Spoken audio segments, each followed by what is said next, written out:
therefore to discipline ourselves, to die to that which is base, because not every instinct that we have is good and right. Some of our instincts go to excesses. For example, in possessing things, in carnality, and in pride, and in turning freedom into license. And because they do this, they all have to be disciplined. And that is not easy.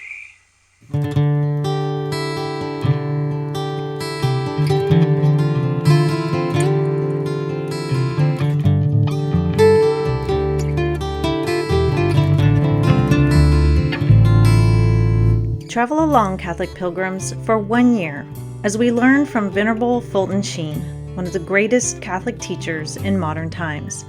Join me, Amy Thomas, once a week for a short reading out of Bishop Sheen's book, Way to Inner Peace. Hello, Catholic pilgrims, and welcome to week 7. This week, we are moving into a new section entitled Goodness. We just finished up reading about inner peace. And so before we get started today, I just want to summarize some of the highlights of what we've learned over the past 6 weeks. Fulton Sheen taught us that it's important to check our ego, obviously, something that we all need to work on, that we must embrace truth, no matter how difficult it is. He encouraged us not to create trials of our own by denying the truth. He also wants us to be faithful in the little things so that we can go on to be faithful in the big things. And another really important thing is that he wants us to learn to be content at each stage of our lives. And that is a very big challenge, but it can be done, obviously, with God's grace. And so now I'm really excited to move into this next section on goodness. And this first reading is entitled Goodness Needs Publicity. And I'm pretty sure all of us at one time or another have turned to a friend or our spouse and said, why don't they show more positive stories on the news or write about them in the newspapers and things like that? Why don't they? Bishop Sheen is going to address that human condition, which makes us desire to look more at the depravity of man than to look at his goodness. And we're going to talk about that. So 3 points to think about as we're moving through this is mood, assumptions, and disinterested love. Number 7, goodness needs publicity. An organ can produce a thunderous outburst of discordant sounds, but can also, when played properly, give forth the most soothing and peaceful melodies. So it is with human passions. They can be used without regard to law, or they can be governed to foster joy and affection. A person may have the knowledge of music and yet not enjoy it, as Nietzsche did before his madness as he thumped the keys of the piano with his elbows. So too, we may have a knowledge of love and yet not show love to others. One wonders if an apology for want of love is not the effect of sampling one person out of every 10,000 and then writing a history of their passions. Would it not tend to substitute statistical average for a noble emotion? Then, too, is it scientific? Suppose we decided to write a history of the United States and took only 1 day of every 10,000 days. That would be writing one event every 27 years. What one sets out to find, one generally finds. Those who are critical by nature almost always find fault in others. If we start with the assumption that most people are dishonest, are we not constantly bumping up against crooks? On the contrary, if we believe people to be kind and good-hearted, these are about the only kind of souls we ever meet. They who are afraid of accidents most generally have them. Their first principle of always looking for the worst makes the worst appear. Sometimes it is possible to tell a person to hide something in a room and later discover the hiding place by taking hold of his hand and following its instinctive motions. When one begins with the idea that infidelity is common and that one ought to search for it, it is very likely that one will instinctively go to those areas and persons where infidelity is most likely to be found. and avoid those other groups or people where infidelity is less likely to be manifested. Tramps coming to New York, even for the first time, land in the Bowery, not on Park Avenue. What we believe is to a great extent a determinant of where we will go, like an alcoholic to a bar and a Christian to a church. The mood of our century is critical, partly because of its own uneasy conscience. Misery loves company, it is said, but so also does evil. The good has but few publicists. Most newspaper editors love murders, graft, and scandals, but how few ever headline virtue. And yet the world is so full of good people, heroic deeds, generous hearts. Take the most sublime act of love that is possible in this world, namely dying as a martyr rather than deny the God of love. Never in history have there been as many martyrs as there are today. The martyrdoms of the first 250 years of Christian history are trivial in comparison to the unnumbered heroes of the soul who has died for the faith today. This is loyalty. This is fidelity. And any civilizations that can produce martyrs on such a high level must necessarily produce them on a lower level, even in the home. What heat is to the natural universe, that love is to the moral universe. It is love that needs sampling today, mostly because love does so little advertising of its own. Being humble by nature, like the violet, it is served by few propagandists. Cities report births as well as deaths. Why then should not publicists be as interested in those who love as well as those who betray? It is part of the perversity of human nature to give more space to an ancient or a modern Benedict Arnold who betrayed his country than to 10,000 patriots who died for it. But the solemn fact remains that faithfulness, honor, control of errant impulses, and love keep the world at peace. It would be well for us, in these days when men look for evil and find it, to look for good and diffuse it. In particular, among the millions of cases of disinterested love where others are served, with no hope of ever receiving an empty hand in grateful clasp. The beginning of this reading was a little difficult for me, especially the third paragraph. I had to read it several times. I had to bring in my husband and say, what do you think he's talking about here? And if you just take the third paragraph out of context and don't put it with the rest of what he's talking about, you're going to be very confused. And probably as I read it, and if you were following along, you were like, what in the world is he talking about? So let's go over that because it's really important that we understand it in light of what he's talking about here today. So in the third paragraph, he says, one wonders if an apology for want of love is not the effect of sampling one person out of every 10,000 and then writing a history of their passions. So what he is saying here is we tend to look around the world and we think that not a lot of love is happening.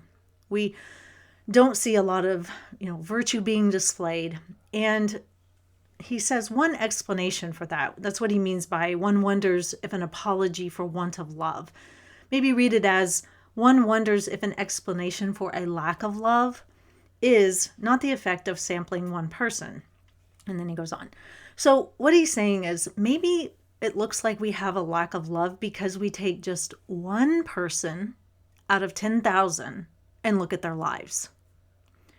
And if we do that, we may find somebody who's sunk in sin and, is really given themselves over to vice and really leads a dark life.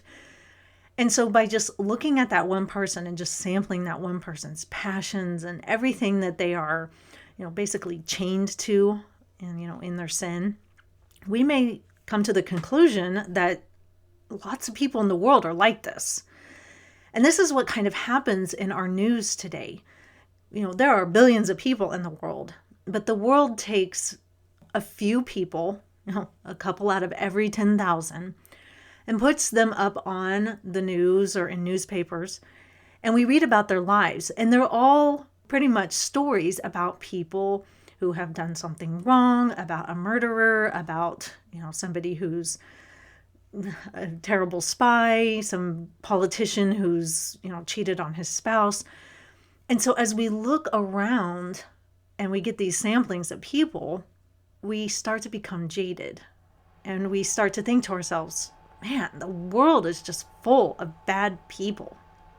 And I know this very well because when I worked for the Salvation Army Domestic Violence and Rape Crisis Center, every single day, except on weekends, I was listening to the stories of victims, talking about their abusers. And that's all I heard all day, or I was immersed in it in some fashion all day long at work. And I found myself, as I would, go to Walmart or the grocery store or whatever, I found myself like looking at couples, and I would just, in my mind, go, oh, he's got to be an abuser. Oh, he is an abuser. And I was becoming super jaded because every day in my office, I had the sampling of the one of the 10,000, and I just heard all about the bad. And so when I would go out into the world, that's all I could see. And it was not healthy for me. And I had to come to an awakening and realize that I was doing this and it wasn't fair to people to judge them so harshly when I didn't even know them. And I needed to kind of keep that thought pattern in check. So that's what he's talking about here. And he goes on to say, is this really scientific? Could this possibly really be scientific if we're just taking one person, like in the news, plastering them up on the screen, and then, basically thinking in our mind, oh, this guy represents us all, or represents most people in the world. No, it's not really scientific. And he goes on to say, suppose we decided to write a history of the United States and took only one day of every 10,000 days.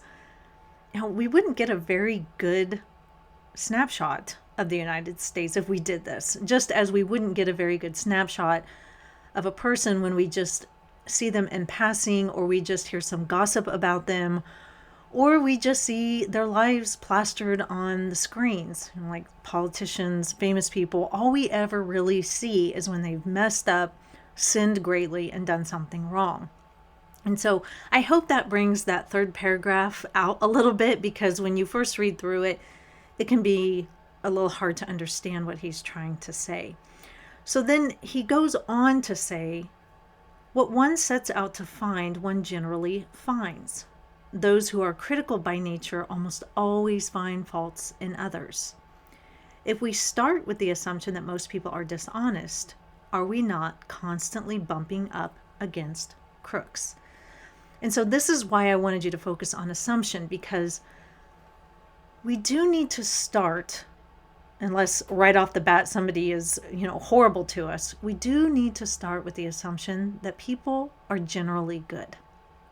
Because if we don't, we're going to see everybody through this, very critical lens, and they're never given a chance to show us who they really are. Because when you think critically about somebody, or you think badly about somebody, you don't really want to hear anything else about them. You've sized them up, judged them down, and you don't want to give them any kind of chance to show you anything positive about their lives. You kind of insulate yourself, and you want to stick with what you believe about them. And so they aren't allowed the opportunity to show you that, yes, maybe they struggle with sin in this area, but they are actually a really good person. They're trying really hard. Maybe this is just the sin that they struggle with. My husband often tells our children, try to give people the benefit of the doubt. If they're coming at you with a really bad attitude, maybe you're at the DMV and they're grumpy, or maybe you're at a hospital and the nurses aren't being kind to you, or you're at the grocery store and the clerk is kind of snippy with you, that doesn't necessarily mean that they're the world's worst person. We just have no idea what's going on in their lives, and maybe they're just having a really bad day, because we know that we too, get snippy with people and short with people, and we don't want them to think of us as just an inherently bad person. And so we have to give people the benefit of the doubt. The next part I want to move to is on page 26. He says, the mood of our century is critical, partly because of its own uneasy conscience. Misery loves company, it is said, but so also does evil. The good has but few publicists.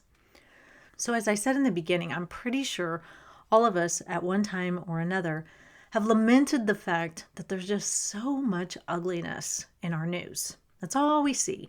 Why doesn't anybody write about good stories? Why doesn't anybody show, somebody living out a virtuous life or somebody, doing something really good? We really want to see those stories, but do we? Because anybody working in the news area will tell you those kind of stories just don't sell. People don't read them. People don't want to read them. And so I kind of sat back and I thought about, why is this? Why don't we really want to see good stories publicized? And I think it goes to the human condition. I think we want to hear the negative because we can judge ourselves against it.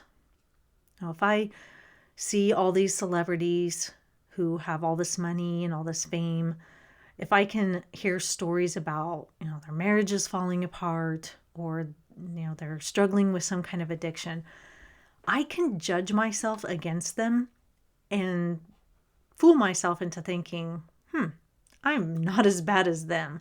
I am better than them. And it makes us feel better about ourselves. It feeds our ego because we can say, oh, here they go on their 7th failed marriage, but my marriage is solid. Look at me. I have such a wonderful marriage.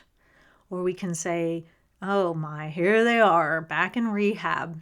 No, they are not as good as me because I have never struggled with addiction. See, that's what we can do. We can read these stories and we can see these people and their dirty laundry is displayed for all of us, but we want to see it because it makes us feel better. And that's why we don't want to hear the positive stories, really, because the positive stories show us where we are lacking. It highlights our failings in maybe one virtue or another. Because we look at those maybe who are performing heroic deeds, being very sacrificial, giving to others in those kinds of ways.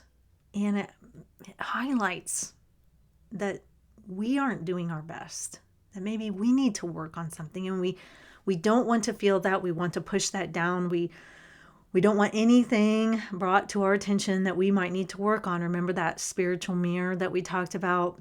I think this gets to the heart of why we don't really want to hear the good stories. I mean, we say we do, and a part of us, we will read the sweet little story about the older couple or the lady who saved some puppies from a shelter or something like that, and that warms our heart.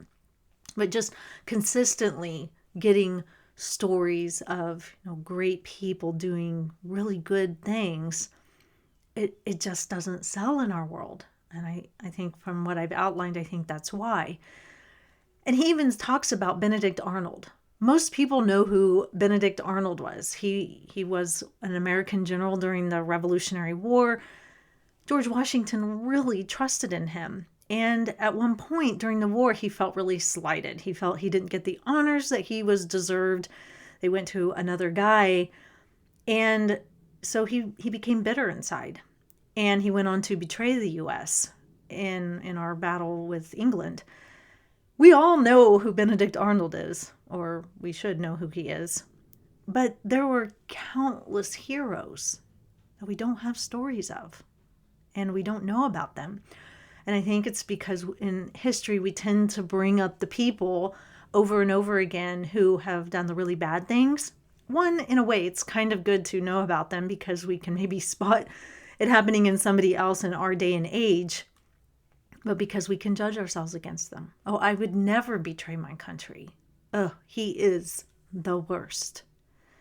And so we have to be really, really careful about that because it does make us cynical. It does make us super critical of people. And we start to do that sampling thing that Bishop Sheen talked about in the very beginning, where we start to see everybody in a bad light.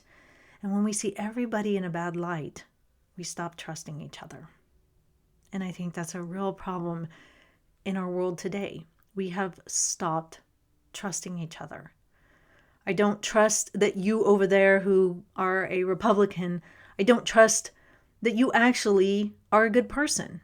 Because I've seen in the news all these stories about your kind, and you're really bad. Or I don't trust you, Mr. Registered Democrat, because I've heard the stories about your kind, and I don't think that you're a good person. And so I don't want to have any kind of relationship with you at all. So what are some practical things we can do to publicize goodness in our own lives? I don't think the media, the news media, newspapers, TV programs are going to do it for us. I really don't. So I think we have to do it ourselves. And one of those ways is limit the amount of news you ingest. And I know it's good to be apprised of what's going on in the world, but make sure that you're just limiting it, because it tends to make us think that the whole world is going to hell in a handbasket and that everybody is bad and there are only 2 good people in the world left today. So limit your time and, know when to walk away. Don't give yourself over to constant, negative news coverage. It just doesn't do any good for us, and it's not helpful. The second thing I would do is, like my husband says, give people the benefit of the doubt. Sometimes when people write me on my social media platforms, they can come across as being kind of rude or confrontational. And a lot of times I want to snap back at them. And I think if I just remember, sometimes how you say something by typing it out or through text or whatever, it just doesn't come across how you would like it to come across.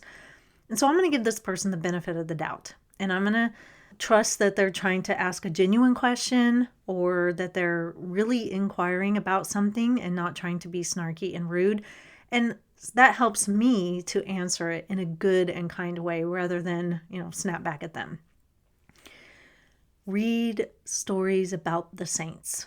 Read good classic literature, because good classic literature shows the growth of people. You always have the protagonist who is struggling through something, and by learning to live out some kind of virtue, something really good happens. An excellent book that showcases this is The Tale of Two Cities. And I know the first couple of pages are difficult to get through, but if you can get through the first 10 pages, I promise you that book is fantastic. But yes, read about the saints' lives, because they did live heroic lives. Many of them were martyrs. They lived out virtue, and they had to struggle to do it. So it's not just all perfect for them. And that can help us grow in virtue and reminds us that, yes, there are good people out in the world. And so the last thing that I want to read from Bishop Sheen this week is where he says at the very end, "It would be well for us in these days when men look for evil and find it, to look for good and diffuse it, in particular among the millions of cases of disinterested love where others are served, with no hope of ever receiving even an empty hand and grateful clasp." So what does he mean by disinterested love? It sounds like, you're just kind of aloof to love. What that means is just loving people without expecting anything in return, and just spread that goodness around. Do it yourself. If you see somebody else doing it, thank them, tell people about them so that we can start sampling more stories of love and people witnessing to Christ's love. That's how we have a lot more inner peace in our lives. So that is all for today, Catholic Pilgrims. I will see you back here for week 8. And until then, live the faith boldly and travel well.